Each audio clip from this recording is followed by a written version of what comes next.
Hola chicos de ética, espero se encuentren muy bien. Vamos a continuar con este tema controversial, si no es que diría demasiado complejo, que es el de la impunidad. En este caso, pues vamos a comenzar con una pregunta detonadora para que ustedes aborden de manera clara y constante esta cuestión de la impunidad. Bien, quiero que ustedes me hagan un mapa conceptual sobre la impunidad, donde abarquen diferentes organizaciones no gubernamentales o bien el gobierno en general. Un mapa conceptual de la impunidad, por favor.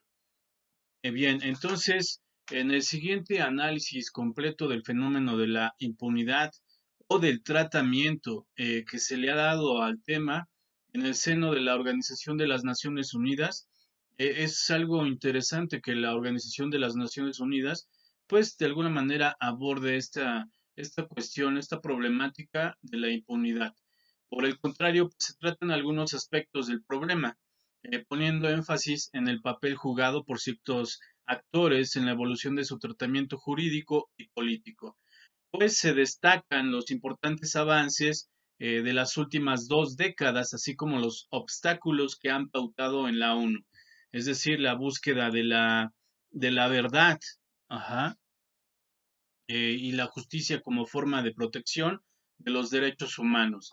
Este de alguna manera se refiere principalmente al tema de la impunidad en relación a los autores de las violaciones más graves a los derechos fundamentales, aquellas que como las ejecuciones extrajudiciales, la tortura y la desaparición forzada, pues vulneran el derecho a la vida y la integridad de las personas, sin que esto signifique una jerarquización de los derechos humanos, pues no se ha tratado, por ejemplo, el importante proceso de reflexión que lleva a cabo en relación a la impunidad de las violaciones de los derechos económicos, sociales y culturales. Entonces, aquí hay una versión total, literal de la impunidad, significa ausencia de castigo. Ustedes, si ocurriera algo frente a sus ojos de manera directa, o como situación elemental de violencia, como situación donde coaccionen sus derechos,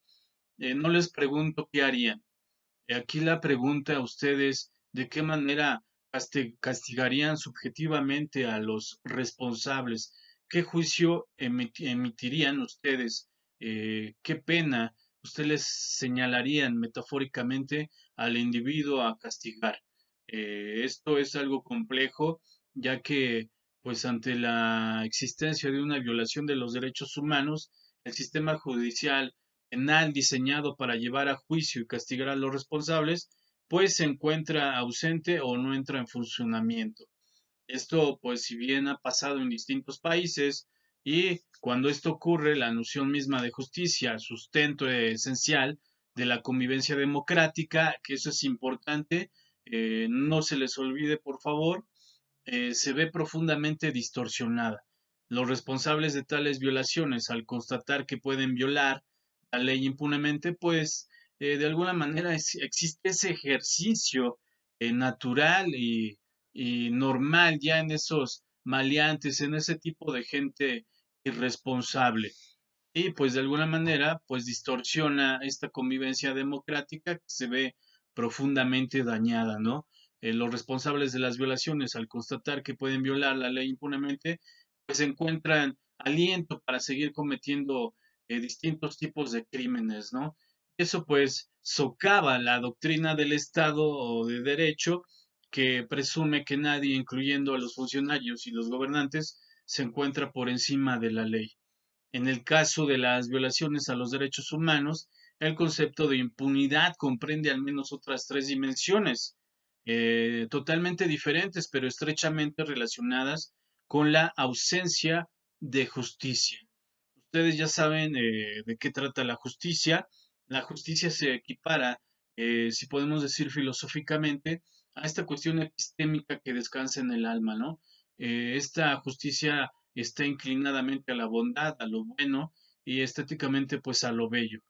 Y las personas criminales pues está esa impunidad por esa ignorancia presente totalmente en ellos. En primer lugar, existe impunidad cuando las víctimas y la sociedad no alcanzan a conocer la verdad, es decir, sobre la extensión y las razones de los abusos que han sufrido. Eso es a lo que me refiero. La gente, no vamos a decir normal, la gente que se encuentra frente a fenómenos diversos de la sociedad para sustituir a esa gente normal, pues no entiende lo que han sufrido, ¿no? No entienden esa extensión, esa vacuidad ante su existencia y evidentemente pues sufren esos crímenes frente a la justicia que está invisible, ¿no? A diferencia de lo que acontece con los crímenes comunes, pues la violación de los derechos humanos presume la presencia de funcionarios del Estado o de personas que actúan por su instigación o con su consentimiento. Pues aquí evidentemente pues hay tráfico de influencias, hay inclinación hacia otro tipo de personas económicamente elevada que la otra o de personas que actúan por corrupción, ¿no? Es entonces mucho más difícil que los medios de comunicación conozcan y difundan los hechos y que estos sean registrados para la historia de la sociedad, sobre todo al final de periodos donde se han perpetrado violaciones masivas o sistemáticas de los derechos humanos. El conocimiento de la verdad resulta fundamental para que la comunidad y los individuos cuyos derechos han sido vulnerados puedan restañar las heridas y prevenir situaciones similares a las sufridas en épocas de confrontación y tragedia. Cuando ustedes comienzan a tener una plática, porque a decir verdad son pláticas y son omisiones que debemos tener con algunos pequeños, ustedes han de tener hermanitos, sobrinos, o por qué no ya hermanos de entre 14 y 15 años. Ese pensamiento que ahorita en el siglo XXI pues es distinto al de ustedes, ¿no? ¿Ustedes cómo explican este estado de derecho para que su hermano, su hermanito, primos, tíos, entiendan que lo que acontece frente a una violación de los derechos humanos no presuponga tal impunidad? ¿Cómo explican, cómo soslayan este ejercicio rival de los criminales, de los delincuentes, para que no caer en una cuestión de fenómenos que pueda entender la gente común, ordinaria? ¿Cómo explican ese tipo de situación? En segundo lugar, para que las violaciones de los derechos humanos no queden impunes, las víctimas de las mismas deben recibir reparación.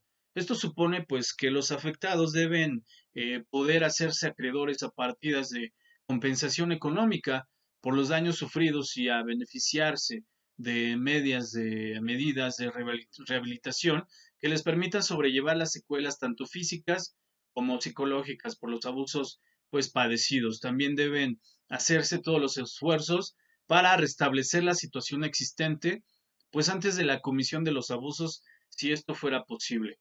Este concepto de impunidad, pues no existiría si la gente tuviera esa formación, esa cultura de bondad, aunque sea un valor, que tuviera esa cultura de no sobreproteger al individuo que está a su derecha, sino que cada quien tuviera esa compensación de honestidad, esa compensación de virtudes entre todos.